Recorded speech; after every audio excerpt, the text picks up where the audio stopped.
some people were asking me, like, how big do you want to be? How big do you want your company to be? And as we got bigger and bigger projects, those are the question. And I realized finally, like, that is not a question that I really feel like is the question I need to answer. The question I need to answer is how to, we want to do more impactful work. We want to do more projects that are going to change how we think about the environment. So the question is really how to grow it so that we're able to do that, but to keep the things that we feel we are really good at, and to keep the creativity, like a small firm creativity, even though we're growing to a bigger structure. So it was really a kind of a challenge that we've been working on over the last couple years. And we had this very collegial atmosphere in our office. We really share information. There's no, hoarding of information. We like each other. We really get excited about ideas. And so with more and more people, how do you maintain that? I mean, we do a lot of things like, we spend a lot of time there. So, we do things like these pumpkin carvings and many other things, camp, things like that. But what I realized recently is, the growth of us, like this is all of the firms, all the architecture firms that are in the American Institute of Architects. There's about 17,500 firms. 26% of them are sole practitioners, like one person. I started out that way too. I was one person when I started the firm. But we stayed in, I guess, like I was there for about a year at one person. And then we moved into this area, which 71% of the firms are only 2 to 49 people. So they're relatively small. And I think most of them are on the smaller end of that.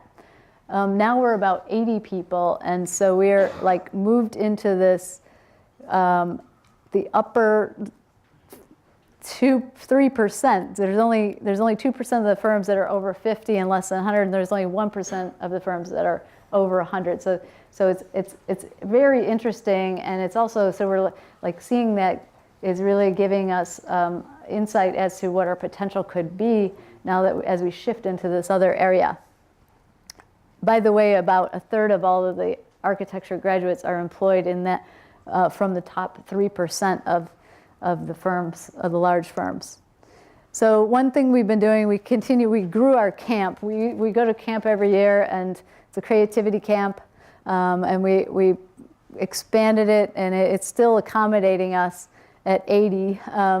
And we do different activities and different classes together. We try to have fun together. But at the same time, we did have to put structure in place. And so, this was really about trying to figure out how people could, be mentored and grow within the firm. But it really didn't feel like us. It was like, oh, suddenly we have this pyramid and this hierarchy.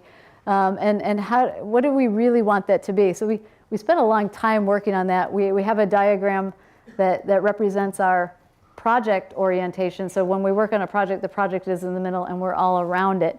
But this one really just wasn't sitting well for us.